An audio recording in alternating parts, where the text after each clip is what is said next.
গ্রামে থাকতো রাকিব নামের এক দরিদ্র ছেলে। অভাব থাকলেও তাও স্বপ্ন ছিল অনেক বড়। আমি বড় হয়ে একজন শিক্ষক হব, পড়ালেখা করে সফল হব। বাবা, আমাদের অবস্থা তো ভালো না, তবে তুমি মন দিয়ে পড়াশোনা কর, আল্লাহ পরিশ্রমের ফল দেন।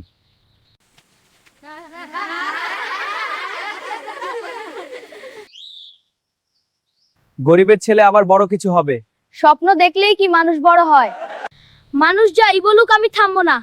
পরিশ্রম আমাকে সফল করবে।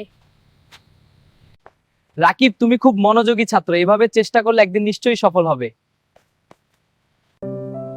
আজ আমার পরীক্ষা, আমি ভালো করে পরীক্ষা দিব, সফল হতে হবে। এবারে পরীক্ষায় প্রথম হয়েছে রাকিব। আরে প্রথম হয়েছে। কিভাবে?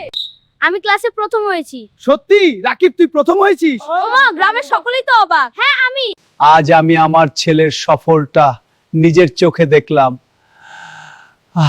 রাকিব আর থামেনি, সে পড়াশোনা করছে, সে সত্যিই একজন শিক্ষক হয়েছে, এই গ্রামেই শুরু করলো।